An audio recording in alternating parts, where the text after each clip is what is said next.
So Cori Bush landed a surprising victory to many, defeating the 20-year incumbent and a dynasty in Missouri. Missouri, I believe her district covers parts of St. Louis. I've lived there before. It is a very racially divided city. And the fact that she won is a big deal. Now, I don't know too much about her foreign policy. I know that she is, I've heard she's decent on it. She was not, and we're going to talk about this, she was not endorsed by that many progressives, including the squad. So Cori Bush knocked down, The Intercept did a really quick article, Ryan Grimm. Boy, Ryan Grimm. Yeah.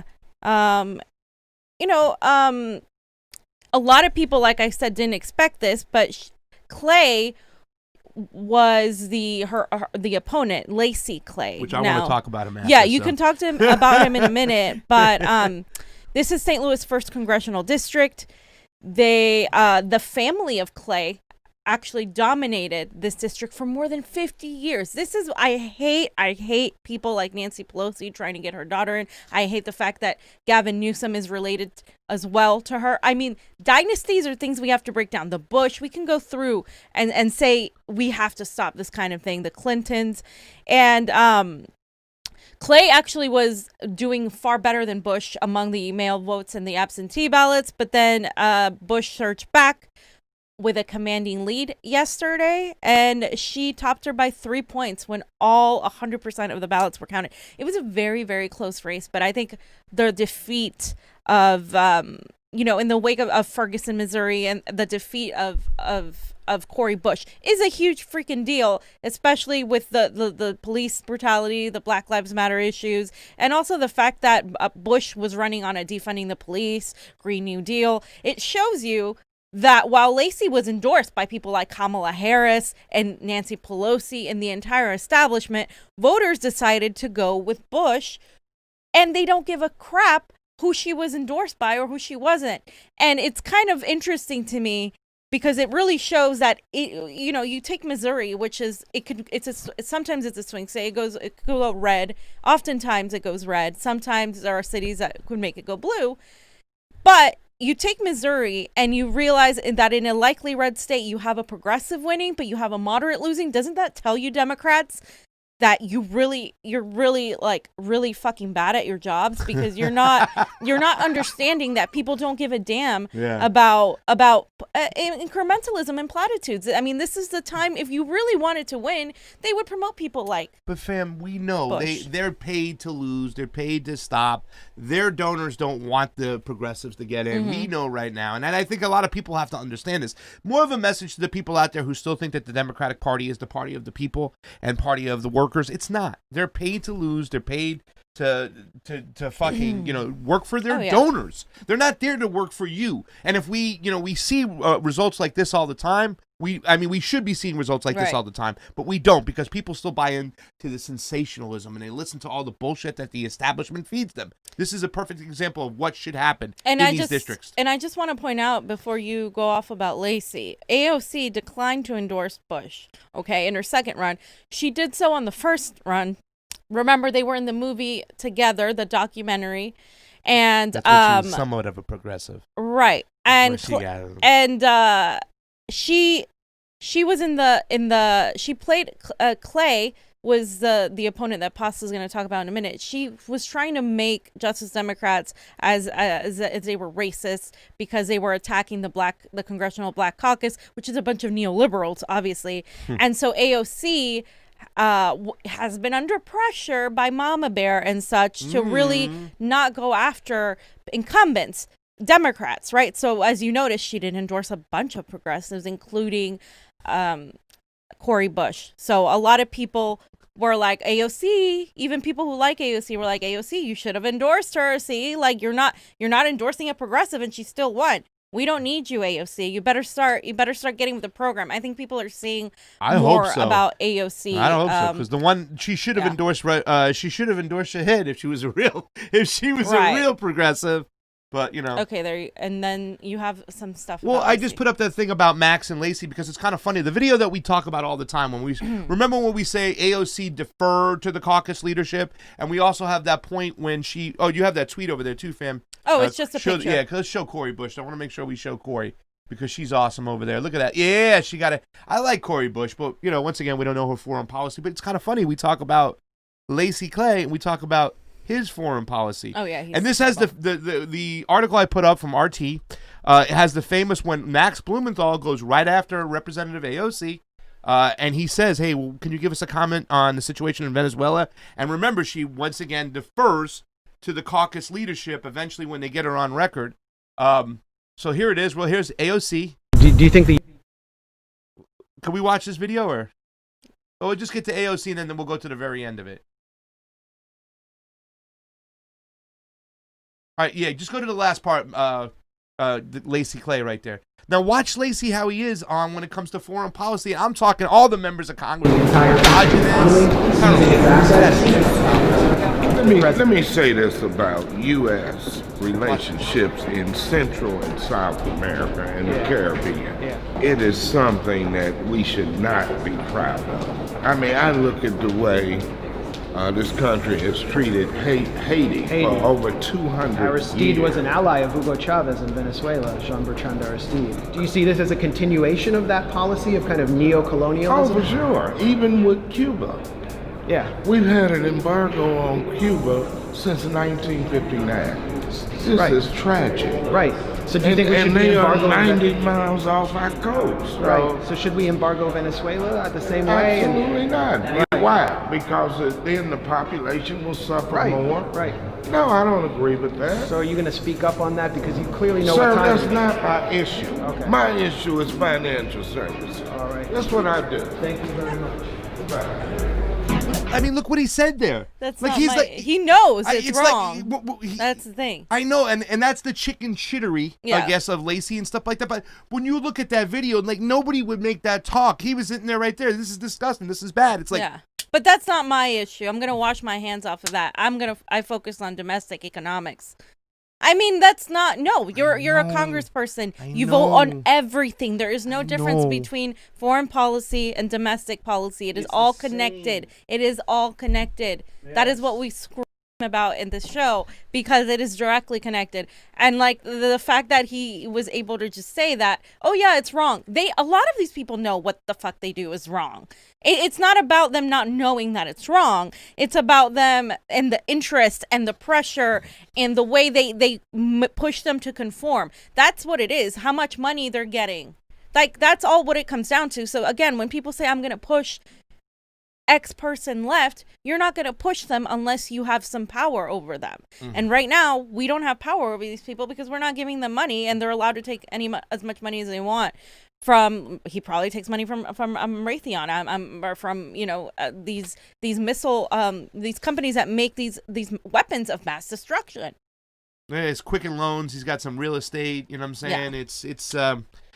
I mean, and it's kind of, it's so funny because I've been thinking too I'm like, maybe I should try to reach out to Lacey Clay. You know what I'm saying? And not even forgetting the fact that Cori Bush was still running against him. But it was like, he said those words, and that was some powerful stuff because nobody in the Congress halls would even come close to that type of rhetoric. Even AOC, oh, I can't talk about that. We'll give you a statement later.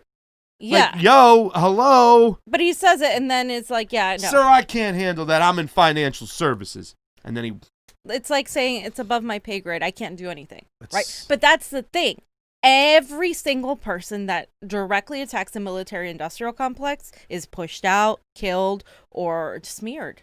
Like, in every single way. That's why these Congress people, as progressive as they may be on domestics, on foreign policy, they pull back. Bernie Sanders is a prime example of that. He started attacking the military-industrial complex in the late 80s, mid-80s. Famous speech. And then Who you worried about? Pulled back. He was reined in. We don't really know what happened. We just know that he's alive and he's lived a very long life. So Who you worried about? Panama?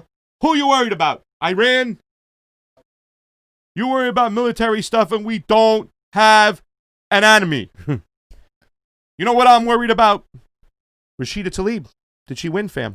Rashida Tlaib as well won. It's so funny because, Rashida is one of those people for me, like, she's just on the fence. Like, man, Rashida, I couldn't stand her whole push. Impeachment. For impeachment because she wanted to treat the Democrats different than the Republicans. I can't stand it when people take out the corruption calendar and they want to go after corruption. This is a problem I have with Shahid, too. I love Shahid. But it's like, wait a second, you want to go after Donald Trump, our criminal president? What about Nancy Pelosi? She's worth $110 million, and she made that while she's in office with a $100,000 salary per year, but $120,000 salary per year. I just think impeachment helped the Republicans. It does, because what they were impeaching him on, especially in the Ukraine.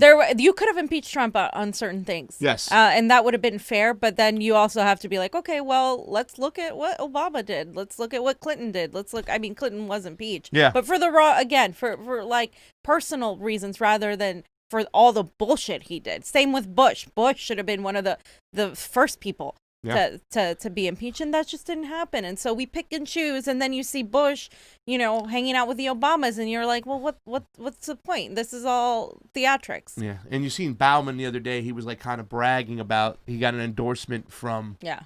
He got an endorsement from Obama, and he was going crazy. Like, this is your progressive? Come on, y'all, we got an endorsement from Obama. I'm like, you got to be frigging kidding me. So the results. So with 98% reporting, 98% reporting right now, 66.3% Rashida to 33.7% to Brenda Jones, her opponent. Now, this is really awesome because I think Rashida was actually one of the ones in danger of losing her seat. And I think as much as I dislike her stances, that were super, like, I don't dislike that she's against Trump because I'm obviously don't like Trump, but the way she handled the impeachment. And I would like to see more foreign policy. Some of what I've seen has been good. Her stance on BDS is great. I like Rashida. She's one of the ones I actually like of the squad. I like her and I like Ilhan. I watch them. I still criticize them with a lot of the stuff they do, but I definitely like her a lot better than AOC. They all stink on foreign policy, and they're not there on foreign policy. Suck on foreign policy. That's the thing. But they all suck on our civil liberties too. They don't fucking. They her don't talk opponent, about it. Definitely. Like, I think that it's good. It just shows that people are not really going with the centrist Democratic route, which irritates me when political progressive candidates try to go after the centrist votes. You're wasting your time. And I've said this about the Bernie campaign, about Shahid's campaign, about a lot of people's campaigns where they try to get these centrist Democrats and try to have like more like of a, like, oh, I'm progressive, but I'm going to reach out to these moderates. It doesn't work. Yeah. Unless you're unabashedly progressive and you really go out there, like that's right now what people want. This is why Donald Trump won, because he didn't play it like a politician. He played it like, oh, I understand the working man and blah, blah, blah. So I think people, progressives and campaigns need to really make sure they don't make the same mistake that the Bernie Sanders campaign made when trying to reach out to the center. There's so many independent voters and non-voters that you could reach out to where the centrists won't matter. Yeah, and you look hypocritical when you support these people, especially as a progressive. Remember, your job was to go in there and fight the establishment, not join them. So that's Marie Newman over there, though. Yeah. So my worries, because I am getting sick and tired of a lot of our progressives winning, supposed progressives. They get in there and they turn around and become shills to the establishment, and Marie Newman is one that I remember we covered her race. Mm-hmm. In fact, we our people.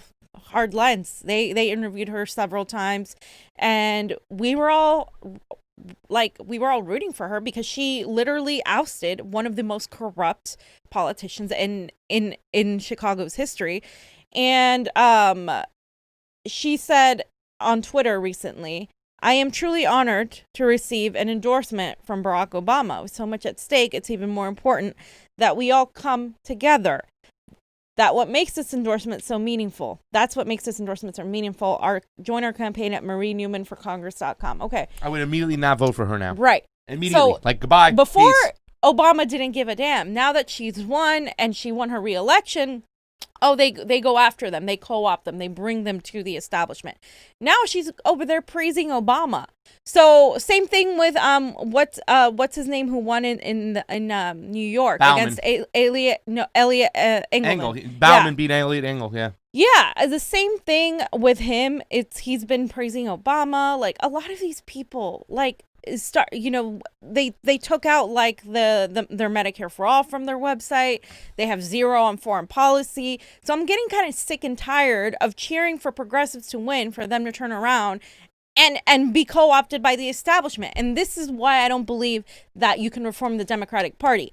Because it changes you don't change it. These people think that they're going to come in and they're going to change the Democratic Party. No. And that's not what happens. What ends up happening is they end up selling out. So guess what, you guys? I'm going to be watching all these people closely. I'm not here to say, oh, I'm so happy that we're making the squad bigger. The squad, it has been ineffective in really hardcore opposing Nancy Pelosi. I don't care about them opposing Republicans, because right now they don't even have the power to do that, because Nancy Pelosi doesn't let them. They first have to go after Nancy Pelosi, and they're not doing that. I mean, they didn't endorse people like Shahid. They didn't endorse people like Jen Perlman. They didn't endorse people like Jason Call in Congress. The best progressives that we have, they didn't. Sema Hernandez, they didn't care to endorse her. You're supposed to be put there to literally prop up progressive candidates against the establishment. And now you're telling me that you're going to sit back and say, no, you know what? We're not going to do that because we want to keep our seats. Have some fucking spines. And get some cojones and start actually doing the jobs we elected you to do. I'm not here to be a cheerleader just because you won and have a little party and be like, oh, the squad's getting bigger. No, because we need to hold these people fucking accountable. These people are not celebrities. Stop treating them like they're fucking celebrities, or you create these big egos that don't serve you anymore. They think they can say, fuck you guys, we're going to go talk to our lobbyists. And that's the fucking problem that I see with progressives. Stop fucking treating these people like they're freaking Jesus. Like they're not. They're human beings and they're here to do work for us. And that's the bottom line. So I'm very cautious with the people that have gotten elected. I like Cori Bush. I want to see more of her foreign policy. I've already dismissed half of the people that were elected for Congress because they've shown their true colors already. They've shown that they're gonna fucking go work with the Democratic Party, and that's what worries me about all of this too. Is the fact that these progressives are so quick to sell out. These progressives, and I just want to point out too, Mitch McConnell has a 17-point lead over his challenger Amy McGrath, who was also endorsed by now after Booker lost, he endorsed McGrath. And I like Booker. And I like Booker too. And he endorsed McGrath. This is what happens, you guys. We do not win with moderates. We can win with leftists. So why the hell, if you are a progressive leftist, when you get into Congress, going to turn around and do the bidding of the establishment? Stop. Like, if I see that anymore, I'm just going to encourage everybody. Like, this is why you cannot reform the Democratic Party. Like, I'm sorry if I'm being cynical, if I'm being negative. I think I'm being pretty realistic here, that the Democratic Party structure is set up to push people to be cooperative or you get kicked out. Mm-hmm. So that's why I'm very cautious. Even though I think these are great victories, I'm not going to be like, oh yeah, great, we're all just winning. I think it just shows that moderates are losing it and that the Democratic Party is dying. And what are we winning? What are we winning, fam? We're winning a chance, but if you guys don't act on that chance, then it's all for nothing. Yeah, but this whole thought that we're winning because we're beating Republicans, enough is enough. I don't want established Democrats. We're beating the moderates too. And the thing about it is that they try to focus the squad, these progressives, on the Republicans when their main problem, what we all put them in there for, is the Democrats to fight the establishment.